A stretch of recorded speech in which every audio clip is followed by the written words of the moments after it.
From roommates to co-hosts, this is the Backcheck with Brendan Azoff and Stefen Rosner, your go-to destination for New York hockey and NHL news. And now it's time to drop the puck. Here are your hosts, Brendan Azoff and Stefen Rosner.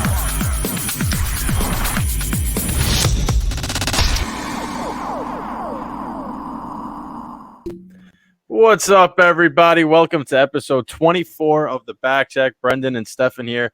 We're going to dive into Adam Fox and his Norris Trophy candidacy, I should say. We're going to talk about the Islanders and their recent play, and most importantly, we got our special guest, Andrew Gross and Newsday, coming on. Don't go anywhere. 30 seconds. We'll be right back. Stay tuned for this advertisement from SUNY Cortland Sport Management. SUNY Cortland Sport Management is a proud sponsor of the Backcheck.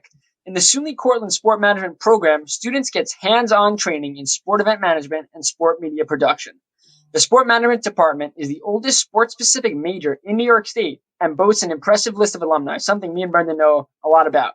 To get more info about the program, go to cortland.edu/SPM or look up Cortland SPMG on your favorite social media. SUNY Cortland Sport Management, where the tomorrow's sport industry leaders practice their craft. SUNY Cortland Sport Management. Gotta love it. Get us our start here. But, you know, it was a really interesting week. And whenever you see Connor McDavid's name in news, right, you think, oh, my God, what'd he do now? And I got an alert saying Connor McDavid should be suspended. And I thought it was a joke because, you know, you probably put a move so nasty on that the guy's jockstraps in the 15th row and he got to get suspended for being that dirty at hockey. But no, it was actually Connor McDavid trying to be physical. And his elbow, I think, extended a little too far on that hit. He pulled an old Tom Wilson on Kotkaniemi. I mean, it was a high hit. And right when I saw it, you know, first glance on slow motion, it's so much easier to go, oh, that's so dirty in slow motion because you're breaking it down, you're seeing just how bad it is. But in real time, was Connor McDavid trying to hit him in the head? I don't know. Connor McDavid's team was down 3-0 at the time. They dropped the game to the Canadiens 4-0. He was pissed off. And you know, everyone's like, well, if that was Tom Wilson, he's getting suspended. Well, Connor McDavid's never done anything wrong in the NHL. It's a little different. If Connor McDavid didn't score goals like he scores and was a dirty player, yeah, you suspend him for this. But he got the max fine of $5,000. And it's unfortunate, but at the same time, Brendan, though, I look at this as I kind of like it. Not that he hurt him and hit him high. I like the fact that McDavid was being physical in this spot. You look at a player like, you know, Crosby, Marchand. They're physical guys, but, you know, they always complain about things, you know. I've never really, I guess we don't watch him enough, though. I don't know if I'm, you know, allowed to say this and stuff, but I don't ever see McDavid. No, but I never see McDavid. You calling him soft, Stefen? No. I'm the opposite. You don't see him always complaining to the ref. You see him go out there, do his job, score goals, and try to help his team win. It's never that. So the fact that I saw some fire in him is great because a lot of stars are untouchable where they won't do the dirty work. Someone else will do it. But he's making a point here. You know, he didn't want to hurt him, but he's hitting him up high. He's finishing his check there. He's frustrated with the way it's going right now. In Edmonton, you don't like losing, don't like getting shut out. He was frustrated. He showed that, and I like to see that from a star player in the NHL. No, it's cool when the star players hit. And I really don't think it was an intentional headshot by any means. I really think that what it was is when you watch the replay, he's going to finish his check, and it's almost like he expects there to be more weight. So his arm's coming, and then all of a sudden it slips up, and the elbow follows through. And I really didn't think it was that hard of an elbow. So if I was NHL player safety, which I'm not, and I don't agree with a lot of their things, I personally think this wasn't suspension worthy. It was fine worthy. That's just my opinion. If Tom Wilson did it, it is a suspension because you're talking about a repeat offender. If certain players do it, it is a suspension. If certain players do it, it's not. That's just the nature of the league. And for a player like Connor McDavid to get suspended, I think it has to be really, really blatant that he was trying to injure.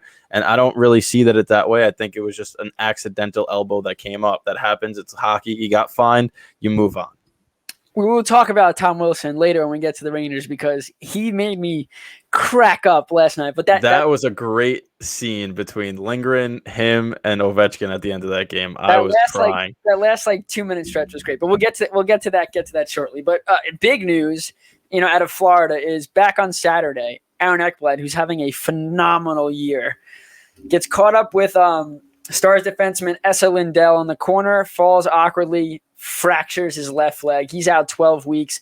People are thinking that this might be a career ender for him. It'll be a tough road back, but the first overall pick from 2014, I mean, he'll make it back. And the Florida Panthers right now are tied for the top spot in the division with the Lightning. So, you know, how big of a loss is he? It's going to be big, and we'll see what happens come the trade deadline if they add someone, which clearly they have to. But what a tough loss for the Florida Panthers. It's a huge loss because Ekblad was having, a Norris caliber season. He had 11 goals, he had 11 assists, 22 points, was a +5. I mean, the guy was playing as well as he has since entering the league as that top overall pick. And when you look at a player like Ekblad, you don't necessarily think offense, you think a solid, sturdy defender. And for a team like Florida that has so many weapons, that's what they need, especially on that back end. So to lose him, it's going to be felt. There's no question about that. And I honestly think he got lucky that it wasn't a serious fracture, just a leg fracture, right? Obviously, you don't want it to be, you don't want to get injured. But I'd rather see a fracture that could be healed and fixed and, bolted together, let it heal over time. You don't want to start seeing the knee tears and those ligament tears. That's when you start doing career damage. So for the Panthers, it's not what you want, but it's not as bad necessarily as it could have been, especially when you see the leg twist like that. So it's a sigh of relief when you hear fracture. He's going to be out for the rest of the season.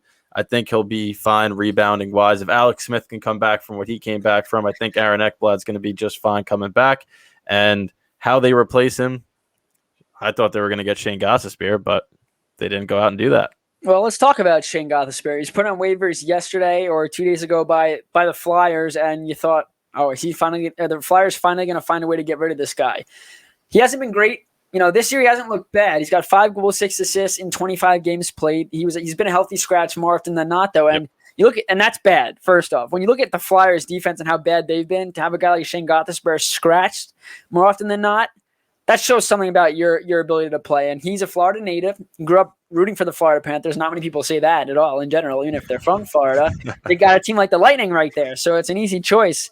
But you look at it, and no one went after him while he was on waivers. I was hearing through the grapevines that Florida was going to go for him, but that contract, he's owed $9 million plus over the next 2+ years on his deal. So that's a lot of money in this salary cap age where it's really tight due to coronavirus and all that kind of stuff. It would have been tough. But Brendan, you think that a trade's going to be made where they retain salary? Well, I think that's why he didn't get picked up. When you look at it just financially from how the flat cap is affecting teams, Gostisbehere is not a cheap contract to take on, especially in Florida where they have a significant amount of money tied up into other players. So if they're going to take him, I would look for them to want the Flyers to retain some of that salary. And from the Flyers standpoint, they were looking to do the opposite. I think they were looking to clear that cap so that they could make a room for a move. So kind of backfired on them. They still have him. He can play whenever he wants. So they put him on waivers. He's now free to roam to the taxi squad, but I don't know why you would put him on the taxi squad when you're that shaky defensively. I feel like you would want him in the lineup. So I look for him to be moved and the Flyers to retain some cap and see where he'll go. But what a weird scene that's developing down in Philly, man. Just so odd. Well, I heard you hear about Carter Hart. Carter Hart is going to be a healthy scratch for the next 2 games. He was a healthy scratch their last game because Alain Vigneault said that Carter Hart has to be better. He has to work harder, and now he's going to have practice time to play. Alex Lyon, who hasn't really proven himself to be NHL caliber, and Brian Elliott, who can't stop a beach ball right now. The defense has been bad. Again, defense terrible, putrid, almost as bad as the Sabres, but not there yet. Fortunately, it could still get that bad. But they try to get Jonathan Bernier's on their radar. And I don't know how much it doesn't really matter. If you have Brodeur behind that defense, they're losing every game. It's not going to be the way they're losing, but they're losing every game. It's just they're still not out of it, which is crazy. But honestly, they're going to be out of it soon if they keep this up. If they were to lose the other day, 3 points back of Boston with 2 games, and Boston has 2 games in hand. But they play Boston still. And if they get on a roll, we saw what they could do last season when they got on a roll. All they need to do is correct the defense, right? They're still scoring. So they play the Sabres tonight. I personally, from a selfish standpoint, I'm saying please lose to the Sabres tonight because I do not want to be the Rangers victim or the Rangers are the victim of the Sabres for the first time in 20 games, right? I don't want to see the Rangers playing the Sabres with a chance to go on a 20-game winless streak. To me, that just got trap game written all over it, and I don't want to hear that on social media. So Flyers, please lose so that the Rangers can breathe a little easier. I would like to see the Sabres win a game from my boy Kyle Oposo. He works his tail off down there. They deserve it. Well, I don't know if they dominated the last game and then they just choked. They're this close They deserve a win. Those players deserve a win. That's an effort thing. Closing out games is an effort thing. Yes, the Flyers had a push. Congratulations. They pushed against a team that has zero defense. Goaltending's been shaky a little bit, and they just fallen apart here. But, I mean, it's just putrid what we're seeing down there. But, Brendan, the biggest thing going to a different team, your team, is the Rangers aren't out of it either. It's not likely they'll make the playoffs, but what Adam Fox, I mean, this is going to be the whole Ranger conversation here. What Adam Fox has showcased over the last month in March just put him on the map of this kid could actually be one of the best defensemen in all of hockey right now. He's definitely the best defenseman in the East. But in all of hockey, Brendan, Adam Fox is doing wonders for the New York Rangers right now. Well, I won't say he's the best defenseman in the East because John Carlson's still in the East. I think that statistically right now. Yeah, statistically, sure, but John Carlson has earned that respect that he is the best defenseman in the East. And I think that if Adam Fox is not one of the top five defensemen in the Norris Trophy race right now, I don't know what these people are on. And I saw that NHL.com writer that had Drew Doughty winning the Norris Trophy. Didn't even have Victor Hedman mentioned. It was just an absurd list that he put out there. Why? Because Doughty plays 26 minutes a game. Fox plays 24-32. So that minute and a half is really going to be the Norris Trophy minute and a half right there. Come on. Let's get realistic, okay? Stop going based off names. Let's look at stats, right? And it's honestly ridiculous how people are going to knock him. They haven't really talked about him. The NHL's Instagram just put out something that said Adam Fox has been going crazy. Norris Trophy, I'm not saying he's going to win it. Personally, I think Victor Hedman's the favorite, and he should be. Win it. He's not going to win it. But when you look at his statistics, and I think that 75% of people will agree that Victor Hedman is probably the favorite to win the Norris Trophy with what he's doing offensively and defensively this year. In my article that I just wrote for the Hockey Writers, if you look at the advanced statistics, the offensive statistics, pretty much across the board, defensively too, it's even. And for me to say that about a Rangers defenseman who's in his second year is just, you got to sit here and go, what are we watching right now? What are we witnessing? And how good can he be? It's crazy. I mean, we talked about it yesterday, but he's going to be as good. If he keeps this up, he'll be this generation's Leach. That's for the Rangers. Yes. For the Rangers, yes. I mean, I don't personally think he'll ever get to Leach's level. Leach to me is one of the most underappreciated defensemen ever. And I mean, you're talking about a guy that had multiple 100-point seasons as a defenseman, 2 Norris trophies, Stanley Cup champion. He did everything for the Rangers. If he gets there, good Lord, this Rangers team's winning a cup, right?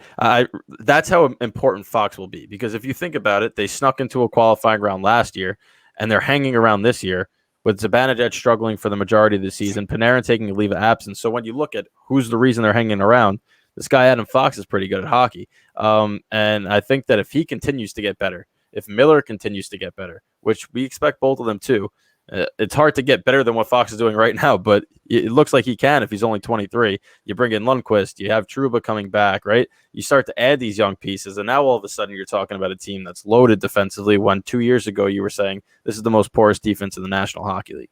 So one player can make a huge impact, and we're going to look at year 2030, right? We're going to be looking back. Who knows what the Rangers have done at that point, but I think we're going to be saying, wow, remember when the Rangers traded for Adam Fox and only gave up a second and a third round pick?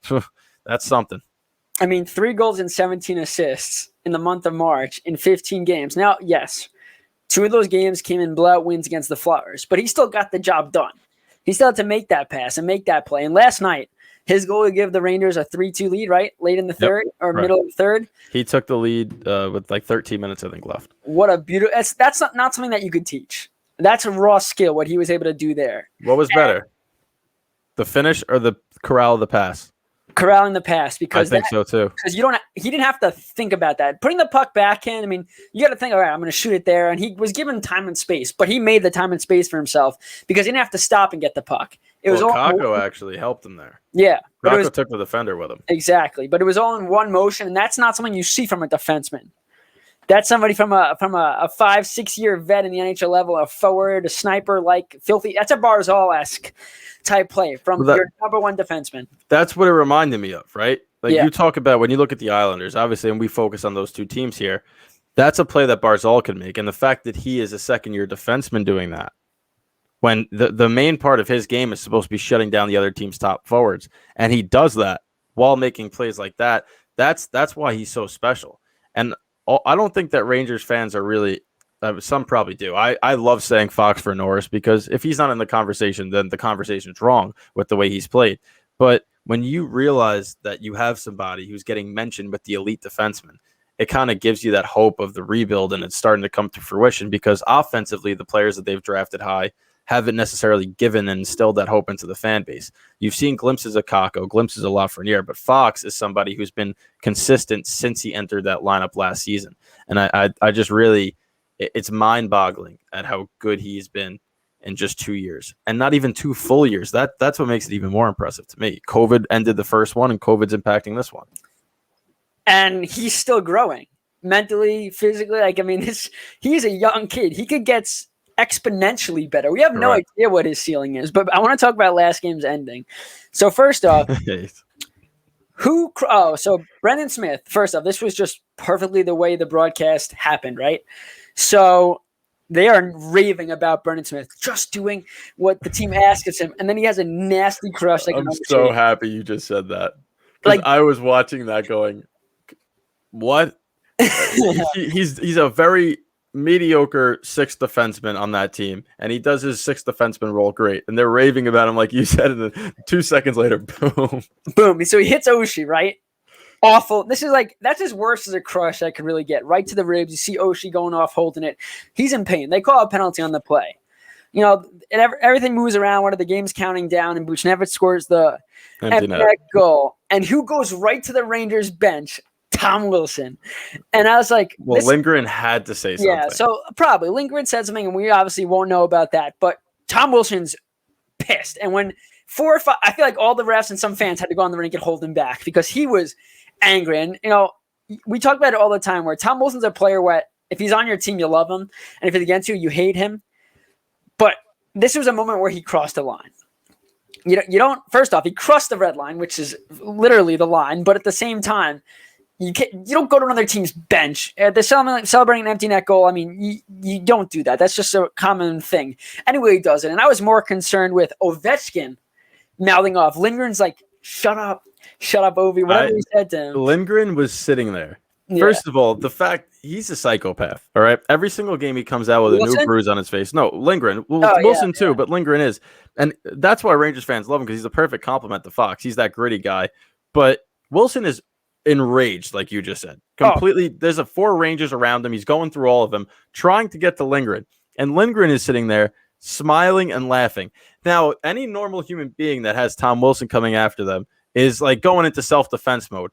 Lindgren's 6 foot, like 205 pounds. He's not going to win that fight, but he doesn't care. And he's just laughing, and it's so brilliant to watch how pissed off one guy is and how nonchalant the other guy is about it. And then you have Ovechkin who starts chirping, and he looks at him and goes, can you just shut up? Shut up already. That's what he said. It's a 22-year-old talking to the greatest goal scorer of all time. Just shut up, bro. And just I thought it was comical. Say you have white hair. That's all you got to say. It's awesome. It was just awesome to see. And you got 2 games left, I think, in New York where these 2 teams are going to wind up going at it. I wouldn't be surprised if Wilson fights somebody. Who that's going to be now is the interesting part since they moved Lemieux.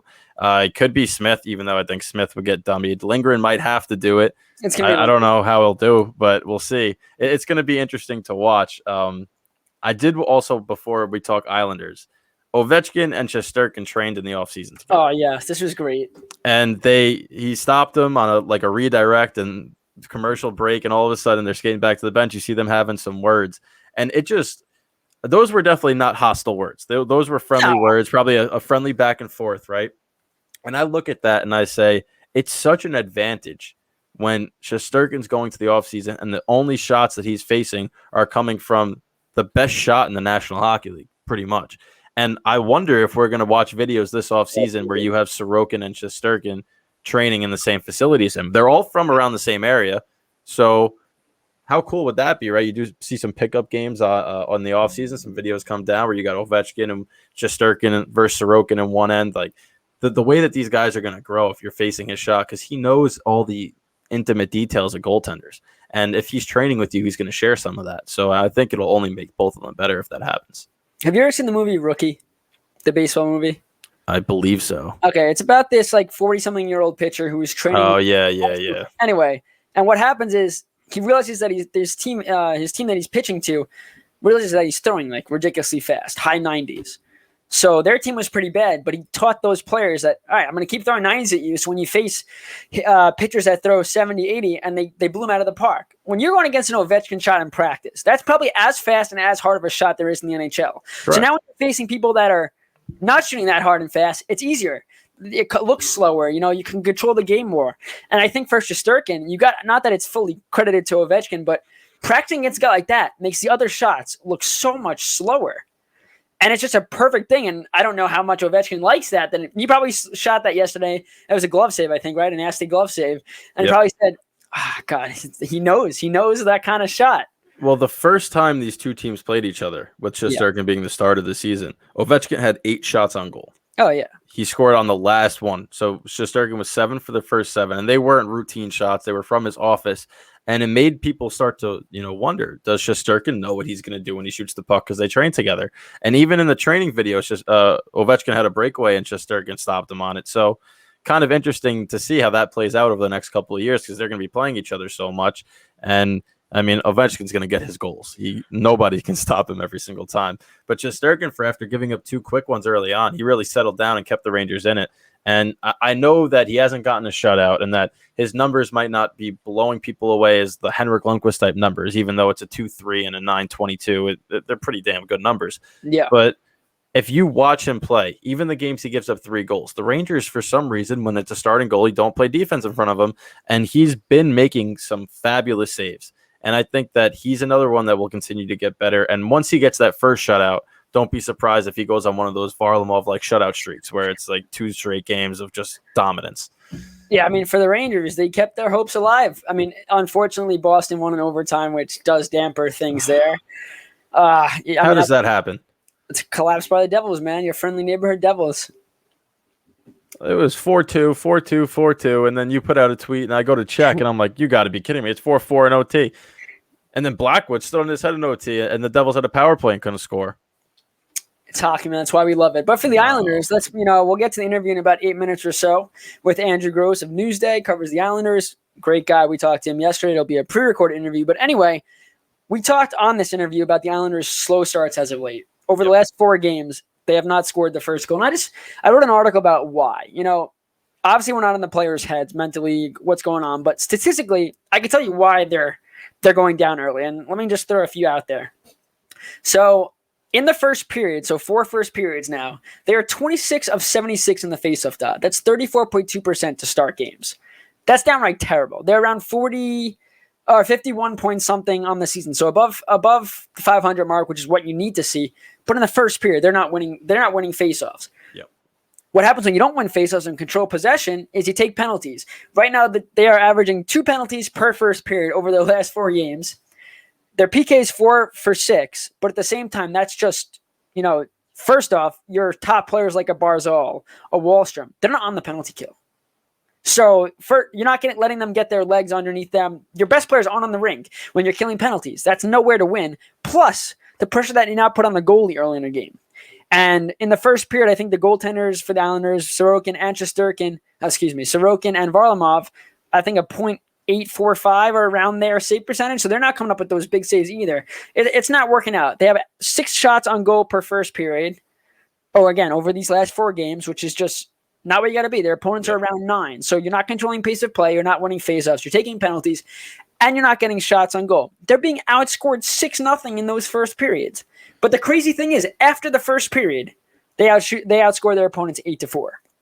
It's just one thing of not being ready to start games. And to me, there's just no excuse. You know what time the game starts. If your preparation's off and you see this as becoming a trend and it's just not being ready, when we start doing your mental preparation or the physical preparation 30 minutes earlier. See what, I don't know why. Once the puck is dropped, you have to think, all right, it's go time. We've seen the Islanders in the past, like with Doug Weight, Jack Capuano, this was an issue. And the issue was more so slow starts, great middle, couldn't close out games for the life of them. They couldn't do that. And under Barry Trotz really hasn't been an issue. But right now, not being ready to start games, especially when your opponents now, they play the Capitals on Thursday, their schedule does not get easier. Yep. And if it's, they over the last 4 games, they have 2 wins in overtime, thanks to Anthony Beauvillier, 2 overtime winners, but they've had to come back. And that's no way to win in the playoffs. You go down early against teams like the Lightning, even the Bruins who are struggling if they make the playoffs, but any team really, you're not the likelihood of you coming back and winning. And the Islanders are on the year when trailing after one period are 8-9-2. So I guess you have to commend the resiliency because that record's not terrible when trailing. They've come back in a lot of games this year. But when they score first and they lead after one period, 14-1-2. So excuse me, that stat is when they lead after one period, not necessarily scoring first. 14-1-2 though, when they have a strong first period and come out of that first period on top. Yeah, this is actually a very interesting trend that's going on here because over the course of those last 4 games where they struggled, they have now dropped basically into a tie for second. And if they fall into third, right, and they wind up going into the postseason, say, in third place, you're now looking at 4 of the 7 games on the road where they're just a 500 team so far. And that's a huge difference as opposed to being that 2 seed or 1 seed where they're dominant at the Coliseum, right? So you look at that, and to me, the biggest game of their season so far is coming up against the Capitals. The Capitals are coming to the Coliseum. That they got to win, right? You think that they have to win, but if they get off to another one of those slow starts, will they be able to beat a very good Caps team?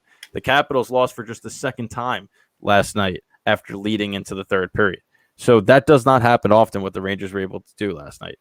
So could the Islanders do that too? Sure. But I can tell you that Barry Trotz definitely wants to have that lead instead of trailing his former team. And to me, coming up, you have that game circled as they have to hold turf. That's the biggest game so far of the season. I mean, every game from now, for pretty much the whole year, Correct. Every game's a big game. And we could talk about that all we want. Just because of the shortened season, that's the case. But you look at the Islanders, and it's, the Capitals just had 2 games in a row where they collapsed. The first one, they didn't blow it completely, but they allowed the Rangers to get back in it, showing defensive issues in their own zone. I mean, they fell apart. They looked like the Flyers or the Sabres. And then last night, Caps playing well, probably could have had 4 or 5 more goals if it wasn't for Shesterkin. Rangers come back and win. So clearly the Caps are vulnerable. The problem is, though, you just can't rely on trailing in games. I think it was a couple of years ago with the Yankees. They'd come back from behind every single game. And it's like, when you get to the playoffs, though, you can't hit pitching. So you're going to lose. You're never going to come back. And on the year, right, with the Islanders, if you look at their breakdowns, at home, when scoring first, 8-0-2. On the road, 6-1. When the opponent scores first at home, the Islanders are 5-1. On the road, they're 3-8-2. So, I mean, that's a huge disparity. Just score the first goal. How about you win the first faceoff? In the game against the Penguins the other day, the opening faceoff, Crosby went forward on the opening faceoff and still gained possession with it. It's like just win the opening faceoff. You control pace of play. The Islanders are at their best when they can play their game. When they get caught playing the other team's style, they struggle. And the Islanders are so focused on their defensive structure that if you get them to play an offensive style game, they're not going to win. They're not going to win. They're not going to come through when they need to, and they're not going to play. But if they win the faceoff early, control possession, do what they have to do, they're going to score the first goal. It starts, it's all these things are connected. Winning a faceoff, taking less penalties. If you win the faceoff and control pace of play, you're not going to take the penalties. And the penalties are coming in the offensive zone because they're chasing the Penguins or wherever team it is that go into their own zone. They're chasing Ross Johnson. Terrible slashing penalty to start his first shift since January. And you just can't do that. All in all, Islanders have to score first against the Capitals. No ifs, ands, or buts, or it's going to be a very long game. And the Caps have not allowed the Islanders to get a point so far this season against them. Yeah, and they're above that's crazy. But one of their games, the Islanders were dominating, and then in the second period, you have 5 unanswered goals. I mean, the Caps are a good team, and I kind of like the fact that we've thrown 2 baseball references into this podcast so far. We got spring training. We got season debut tomorrow for the Yankees, so buckle up 1 p.m. for that, and then hockey at night. So tomorrow's going to be a fun sports day. We're starting to get back into that swing, but we got a pretty good interview which talks about this too. And when the interview's done, we'll go dive into some of the upcoming games that are going to come up for the Rangers and Islanders. But we'll go to a commercial break right now. When we come back, we'll be joined by Andrew Gross of Newsday. Hey everybody, it's Brendan here. Do you have old jerseys? What about old hockey equipment? Rather than throw these items out, our friends over at Alternate would love to have them. This nonprofit converts jerseys into reusable face masks, the same face mask the New York Rangers wore in the bubble this past postseason. The old equipment you donate will be given to less fortunate children throughout the state. It doesn't matter what team you root for. Let's all come together to make a difference and grow the sport of hockey. To learn more, head to alternate.com. That's alternate, backcheck.com. Hey guys, Stefen here. Each night on Long Island, 180,000 residents will go hungry, 39% of which are kids who have no ability to control their situation. Our friends over at Long Island Hockey Co. are trying to help as many families as possible. Each hat sold on their website will provide 50 meals for food insecure Long Islanders. Head to longislandhockeyco.com and let's help the people in our community.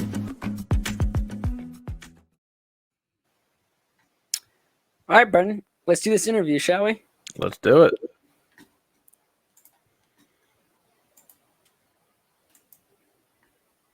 Let me play here. All right, we are now pleased to welcome Andrew Gross, New York Islanders beat writer for Newsday, to the show. Andrew, how are you doing today? Hey, Brendan, Stefen, how are you guys doing tonight? Doing well, doing well. So we'll kick things off with head coach Barry Trotz has struggled to find a suitable internal replacement for Anders Lee on that top line. Leo Komarov has been given a chance there more often than not, but it's a no-brainer that they have to go out and kind of find somebody else to fill that void, right? I mean, you would think so. Yeah, it was. I mean, one of the things with the pandemic is I don't get to travel with the team, or go see the road games. So I'm, like everyone else following the team, I'm just stuck at home on my couch watching the game. And I almost fell off my couch when they started bringing out analytics about how much better that line is defensively with Leo Komarov. And I'm like, that's a moment when the eye test, wins. It supersedes any analytics you can bring out. And that is obviously not to denigrate what Leo Komarov is as an NHL player, but what he is not is a top line left wing. I mean, Leo Komarov certainly has his use as an NHL player, but you can just see it in Barzal and Eberle's game. Barzy is trying to set Leo up, and Leo has had a few opportunities right in front of the net, and, the hands don't connect with what the eyes are seeing. And, I'm sure it's got to be frustrating. And again, Leo's being put in a spot where, he's not in the best position to succeed as an NHL player. But to get to your point, yeah, it certainly behooves Lou Lamoriello to get something done. I would say sooner rather than later, with the clock ticking towards a April 12th deadline. You got to get a guy in who can skate and can score, or someone you can use reliably in a game out basis, and maybe move a guy like Anthony Beauvillier to Barzal's left wing, or if you acquire a right wing, like say for instance a Kyle Palmieri, you plug him in on Brock Nelson's line, and then you turn Josh Bailey into the left wing on Barzal's line, because we all know Bailey can play either the left or the right side. That's not the case. The simple solution is everyone's saying, well, why isn't Oliver Wahlstrom on Barzal's line yet? And I asked Barry about that, and the answer is that he doesn't think either Jordan Eberle or Oliver Wahlstrom could transition to the left side that well. So, it's not a simple fix. Yeah, you made a great point, too, about, Leo Komarov's getting a lot of heat on social media, but it's not his fault. He's being given, he's being put in this position to not succeed it. Like you said, Barzal set him up a couple of times right in front. Komarov's just not the player that's going to be able to score those goals. And I do agree with you with the Wahlstrom. I think I like Wahlstrom on that line with Pajot and Beauvillier. I think that line really clicks. We saw last game when they moved Beauvillier up. That line wasn't the same. Wahlstrom wasn't as noticeable, but you make great points there. To get to Noah Dobson, after he was removed from the NHL's COVID list, he didn't travel with the team on their 3-game road trip to, get extra practice time in, some more tests. He should be ready to go. And you think he'll be in the lineup on Thursday against the Capitals? Yeah, I do. He's been skating on his own. He's been off the COVID list now. What are we going on? About a week since he got cleared, I think. It's just that he needs to ramp himself back up into game shape. And, obviously, again, not being, physically near these guys on a day in, day out basis, like, the media were before the pandemic. We can't, there are not ways to check what we're being told as well. Our eyes can't confirm that Barry says that he's doing okay, right? But Barry Trotz did report that for the most part, Noah Dobson was asymptomatic, even though he tested positive for COVID. So I think that's a good sign. On the other hand, you do really have to be careful with anyone coming back from COVID, just because so little is known. They're doing all the EKGs and the heart testing. You want to make sure the lung capacity has not been damaged in any manner. So they're going to be cautious with him. But I do think, if he can get a practice in with the guys on Wednesday, and then maybe a quick skate Thursday morning, he does stand a decent chance of playing Thursday against the Capitals. So I know Barry Trotz was hopeful, and I would think there is definitely a pretty good chance. Yeah, that's definitely good news, and especially being asymptomatic through all this, that's kind of what you hope to hear when somebody is diagnosed with COVID. So his replacement has been Thomas Hickey, and he's played quite well since being inserted into the lineup. Do you think that he's earned himself a couple more minutes, or is he more than likely to come out when Dobson returns, become that seventh defenseman, or do you think they're going to find a way for him to continue to play? No, I think he goes back to being the seventh defenseman. Look, Thomas Hickey is one of the most stand-up guys you're going to meet in the NHL, and there's no one not rooting for Thomas Hickey. And it was a really good story, him coming back into the lineup the way he did. But I think Barry Trotz has made it very clear that he has a definitive top six, and that's Pelech, Pulock, Letty Mayfield, and Green and Dobson, and those are the six guys that Barry Trotz is going to ride. Now, I think it's been very beneficial for the Islanders to see that they can use Thomas Hickey at the drop of a hat when they need him. But I don't think, when Dobson goes back in, I don't think that's changing Barry's mind as who he sees as his top six. So, it's just good to know that, whenever the next time comes around, and look, the Islanders have been really lucky, in terms of injuries.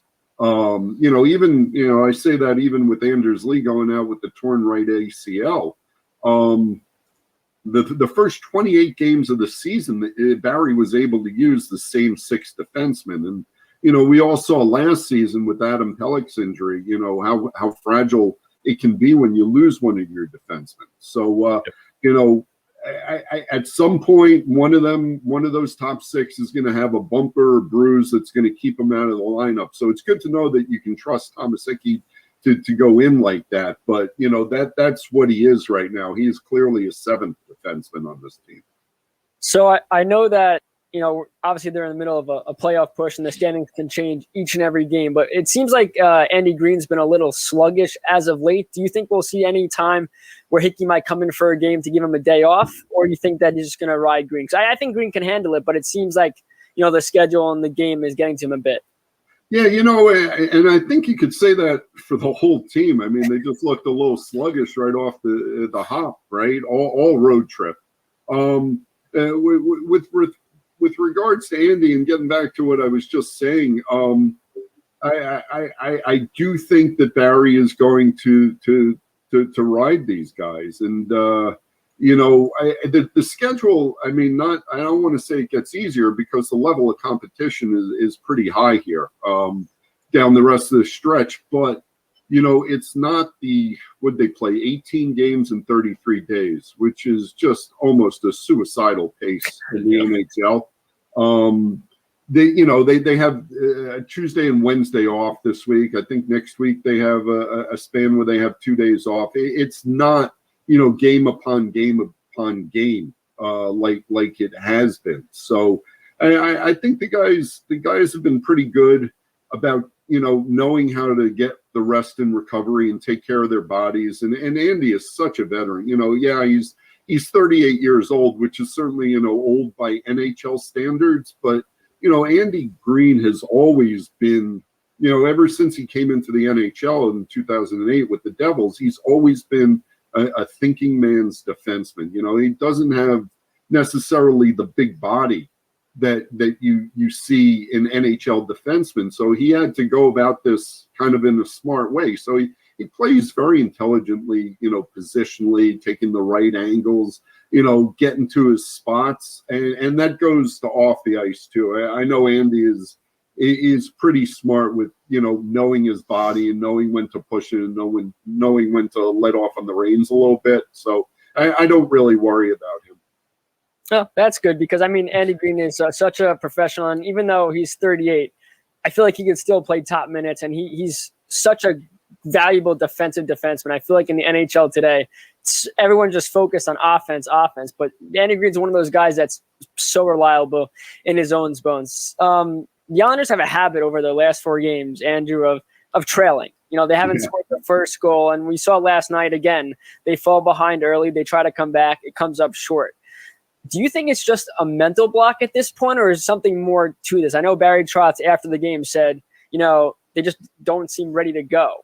Is there something more to it than just the mental aspect of it? Probably. They're facing some pretty good competition. The Bruins get up 2 on them. I guess you can flip it. You look at it as the Islanders did a heck of a job, getting 2 points out of that game after falling down 2. But they can't be relied upon to continually come back. It does wear on you when you're constantly playing from behind. And we were grilling the guys after last night. Is there a common theme here? Why? And Nick Leddy said that he doesn't see any rhyme or reason to it. Barry Trotz mentioned a little bit of fatigue, the grind of the season. It may be nothing more than that, but the Islanders, that can't be the excuse or the answer, because the Islanders are no different than any of these other teams in the NHL. The schedule is wearing physically, and the Islanders just have to be better at it. And that's going to really look. I don't think there's any doubt. I'm sure there's doubt, but I think most people would agree at this point that it's looking like the Capitals, Penguins, Islanders, and Bruins are going to be the 4 playoff teams coming out of this division, right? Something funky would have to happen for one of those 4 to really fall off. The Rangers and the Flyers still, I guess, have a shot, but neither one. The Flyers are a disaster right now. Their goaltenders can't stop a puck. And the Rangers have been better, but they've still shown an overall inconsistency to their game. Igor Shesterkin has not been the goalie this season that he was last season. The defense has been a little shaky. Obviously, Mika Zibanejad playing the way he is, gives them hope.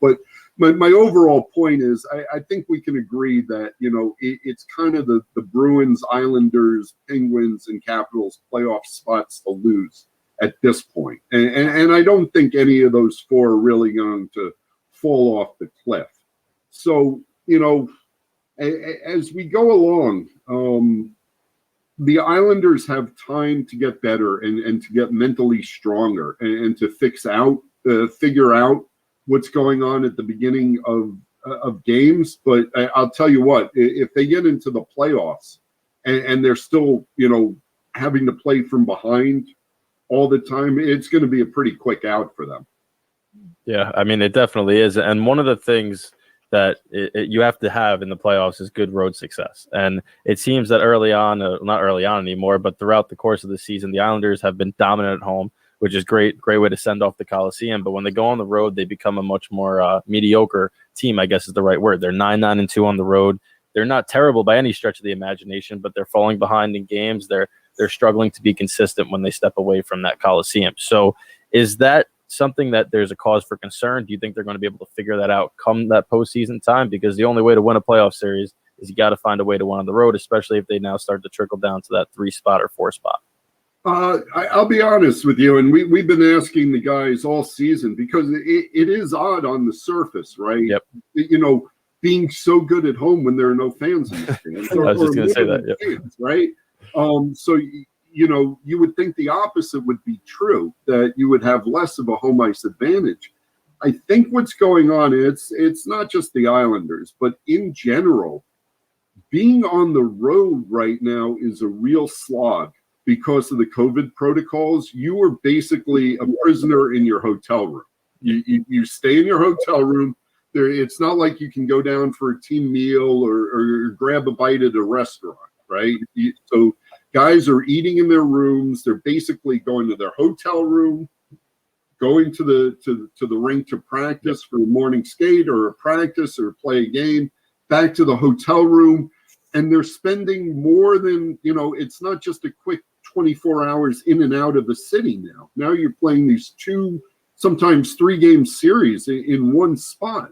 And I do think mentally it is very difficult to get yourself into the right mind frame when, you know, you're just basically sitting around staring at the same 4 walls all the time in your hotel room.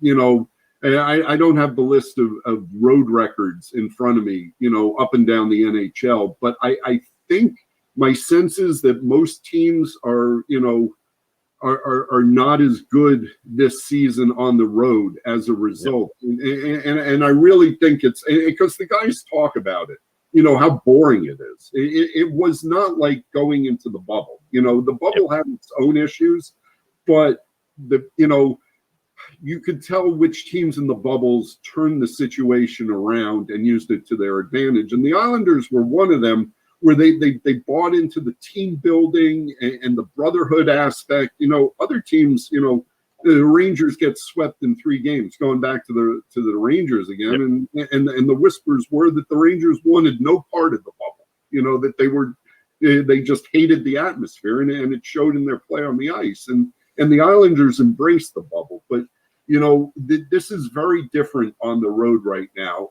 And I think, you know, the reason you're doing well at home, and the guys have talked about this too, is you're not confined to your hotel room, but, you know, just the comfort of being able to get into your car. And, you know, and the guys have very strict protocols at home. Don't get me wrong, but you are with your wives, your kids, your family is around. You're in your comfortable environment, your own bed.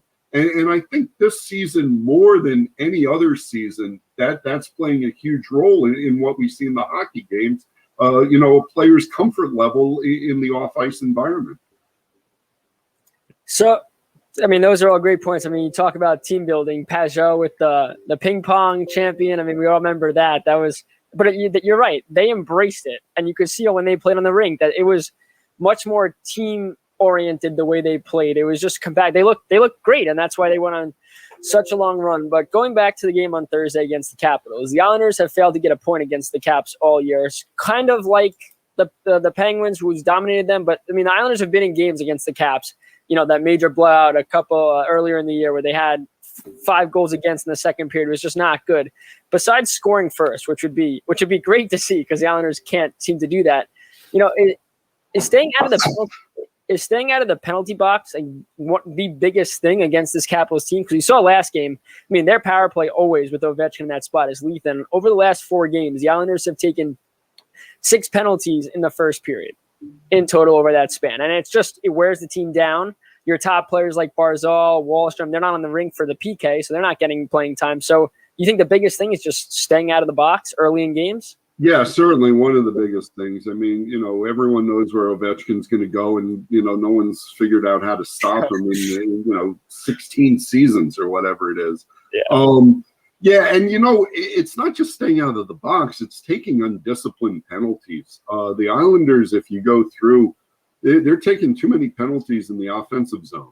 You know, it's not these defensive zone where, you know, you kind of take a penalty to prevent a goal type of thing. They're taking penalties way down the ice. You know, like, you know, last game, you know, Ross Johnson is his first shift since January 26th, and he whacks the stick out of Jared McCann's hands. And you couldn't make, and he did it right in front of the referee too. You could not make that call easier, right? Yeah, the Snick snaps too. So yeah, I mean it's an offensive zone penalty, and Angelo scores on the power play there, and this goes back to what we're talking about, playing from behind. The Islanders spent all of the pregame media access talking about how they had to have a good first 5-10 minutes, and they couldn't play from behind. And then you take this offensive zone penalty, and you're behind. So yeah, and certainly, again, projecting ahead towards the postseason, where 5-on-5 goals become even more difficult to score, your special teams do have to step up, and you do have to play discipline there. And I feel like, the Islanders have taken penalties in the past, but I just feel like the last week or so, they've taken very preventable penalties. And that to me is a little troubling. yeah. So Andrew, thank you so much for joining us tonight. We really do appreciate it, and love enjoying reading your stuff on Newsday each and every day. I know I do an article for Christian Arnold where every day I got to do daily links. And every time I go to your site, I'm like, okay, I got three articles from Andrew to do because you're always working mid-game. So love your work, Andrew. And again, thanks so much for coming on. Guys, thanks so much for having me. And it was great chatting with you. Be well. Best to your families. Yeah.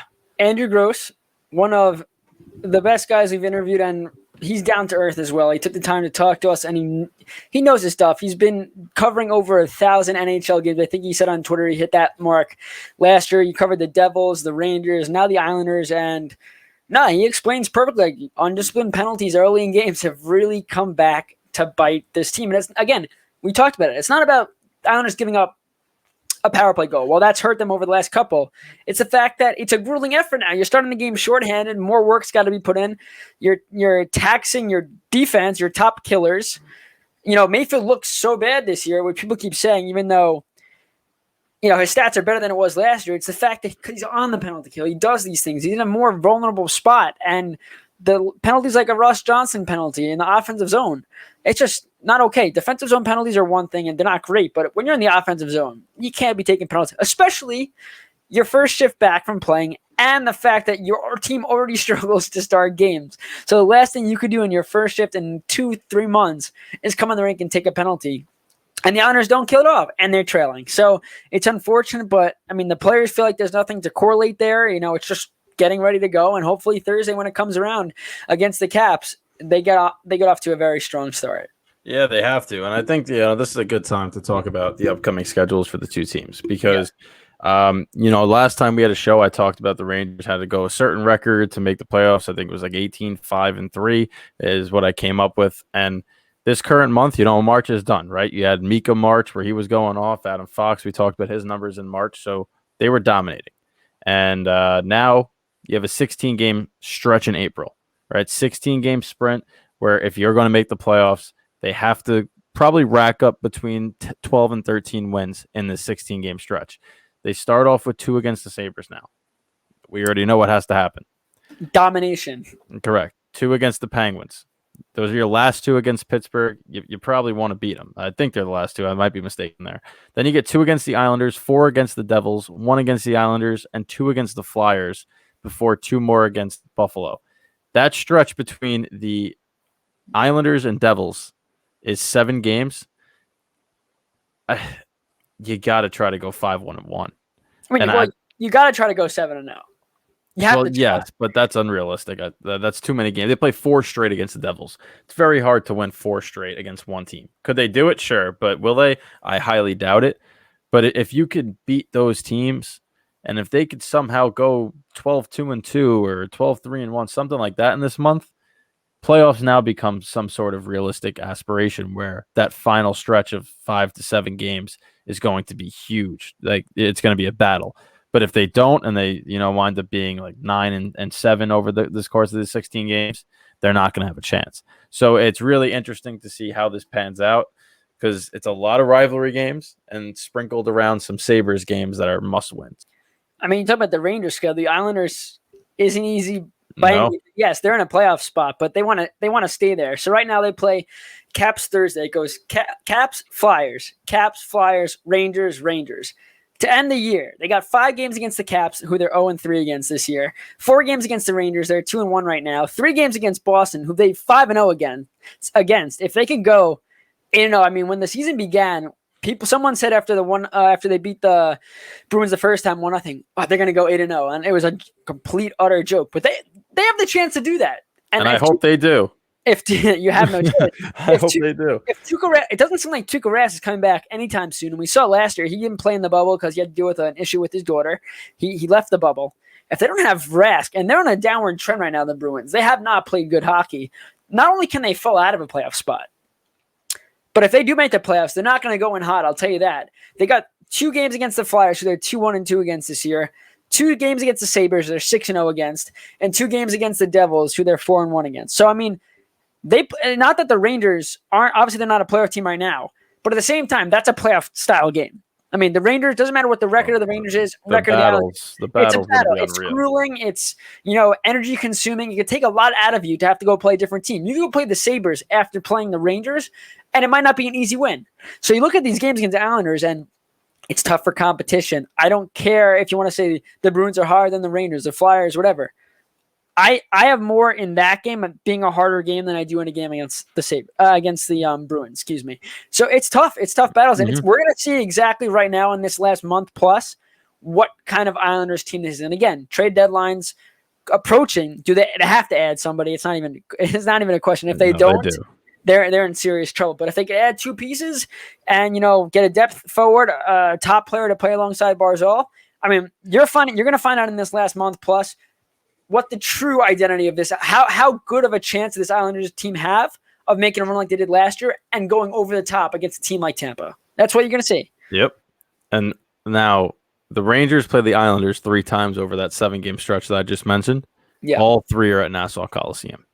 So that's their work cut out for them. But if you flash back to the beginning of this season when we were having these shows and we were trying to guess when they were going to start and we were so excited and we said with these tight divisions, it's bound to come down to like a final game for these playoff spots. And the script just tends to write itself because the final 2 games of the season for the Rangers are against the Boston Bruins. And if the Rangers are 4 points behind the Bruins with 2 games left, those 2 teams will be playing twice to end the season. And what a turn of events that would be if it can come down to that final game. Because 1, I don't know if my heart is ready for it. But 2, how exciting will hockey be if there are 4 or 5 teams that are on that bubble, the precipice of making the playoffs, and they wind up colliding in that final game. The last time that I could recall the Rangers had a situation like that where it came down to the final game, winner moves on, was against the Flyers a while back. They lost in a shootout. So I'm hoping we do not relive that trend. But those games are like an extra week of playoffs, and it's awesome to watch. Did Claude Giroux score that goal, or is that Voracek? I don't know. I have physically blocked it out from my memory. I kind of think it was Claude Giroux. Anyway, we don't have to talk about that. But one crazy thing is if the Rangers do exactly what you said, right, and it comes down to 1 game and the Bruins have to lose, you know who the Bruins end the season against? Who? The Islanders. So the Rangers play May 8th to end their season. The Islanders, a makeup game from the postponement is the 9th. Is May 10th. So if the Rangers find a way to make this a point or 2 out, I don't know who has a tiebreaker. Again, we'd have to see if everyone can play 56, which they should be able to, barring no other issues. Ranger fans and the Rangers could be sitting at home on their couches watching an Islanders-Bruins game. And I'll tell you right now, if it comes down to that, go 7-0 against them and lose that last game and the Rangers don't make the playoffs, I will, as an Islander fan, be pissed off. 1, because this game could impact Islanders making it. Who knows what happens in this next month. But 2, I want to see the Rangers-Islanders play each other in the playoffs, and when the divisions change and go back to normal, what's the likelihood that happens again? This is the year for this to happen, and if the Rangers can find a way to do it, the Islanders better damn well beat the Bruins on May 10th. If it comes down to that, you will give me a jersey, and I will wear a dang Islanders jersey for that game. I'll put on a blue and orange wig. I don't care. Whatever I have to do to push the Islanders to win, because that would be crazy. And I know for a fact that if the Islanders lost and that was like the situation that happened, somehow Islanders fans would take pride in that. I'd be getting added on Twitter going, oh, look, the Rangers lost because we lost. You lost the game. Sorry. Like, come on, you win that game. Win that game first, because you already gave the Bruins a point the other night. I mean, yeah, I want them to win. So, Brendan, we are out of time here. It is 7 o'clock. But one thing I do want to point out is next Wednesday will be the day after me and Brendan face off in the playoffs for our house men's league. In the first round of the playoffs, my team is playing Brendan's team. So one of us will be in a great mood. The other one, not so much. We'll talk about it. I think we might have to do a bet on social media, Brendan, but we'll talk more about that in the coming weeks. Guys, thanks so much for tuning in. Thank you to Andrew Gross of Newsday for joining us. Monday, we'll have an episode out, a pre-recorded episode, and we'll see you guys again back on Wednesday. Take care, everybody. The Backcheck is your one-stop shop for NHL news and all things Rangers and Islanders. Thanks for sticking with us for this edition of The Backcheck. Follow the show on social media at Backcheck Pod.